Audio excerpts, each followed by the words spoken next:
कर्म एक ऐसा ढाबा है जहाँ हमें ऑर्डर करने की ज़रूरत नहीं पड़ती। हमने जो पकाया होता है हमें वही मिलता है। एक नगर में दो पुरुष रहते थे। एक पुरुष व्यापारी था जिसके जीवन में धर्म का बहुत महत्व था। वह पूजा पाठ में यकीन रखता था। वह हर रोज मंदिर जाता और दान धर्म भी करता। वह हर रोज भगवान की पूजा करता। वहीं दूसरा पुरुष बिल्कुल विपरीत था। वह हर रोज मंदिर तो जाता था लेकिन पूजा करने नहीं बल्कि मंदिर के बाहर से जूते चप्पल चुराने। उसे दान और धर्म से कोई लेना देना नहीं था। समय बीतता गया और एक दिन बहुत जोर से बारिश हो रही थी। इस वजह से मंदिर में पुजारी के अलावा कोई नहीं था। यह बात जब दूसरे पुरुष को पता चली तो उसने सोचा कि यह सही मौका है मंदिर का धन चुराने का। पंडित से नजर बचाकर उसने मंदिर का सारा धन चुरा लिया। उसी समय धर्म कर्म में विश्वास रखने वाला व्यक्ति भी मंदिर पहुंचा। दुर्भाग्य से मंदिर के पुजारी ने उसे ही चोर समझ लिया और चिल्लाने लगा। पुजारी की आवाज़ सुन वहाँ लोग एकत्रित हो गए और उसे बहुत मारा। किसी तरह वो खुद को बचते बचाते वहाँ से निकला तो दुर्भाग्य ने उसका साथ वहाँ भी नहीं छोड़ा। मंदिर के बाहर वो एक गाड़ी से टकरा गया और घायल हो गया।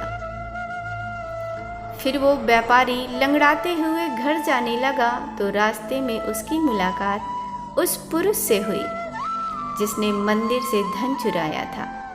उसने कहा, आज तो मेरी किस्मत चमक गई।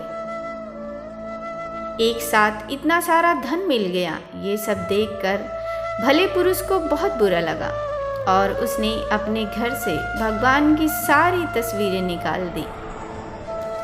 कुछ सालों बाद दोनों पुरुषों की मृत्यु हो गई।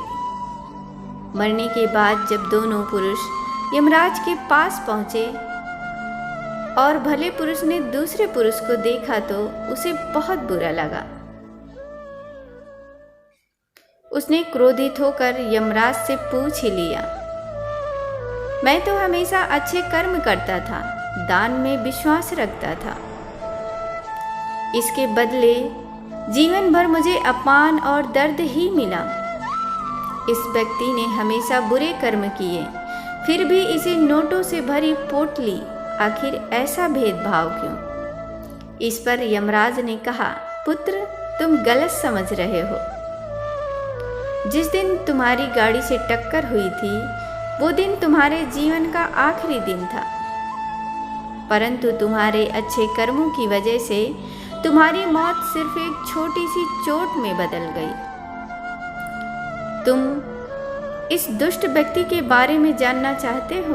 दरअसल इसके भाग्य में राजयोग था, मगर इसके कुकर्मों और अधर्म की वजह से वो सिर्फ एक छोटी सी धन की पोटली में बदल गया। दोस्तों, हर प्राणी को उसके कर्म के हिसाब से ही फल मिलता है। प्रकृति हर किसी को अपनी राह चुनने का मौका देती है।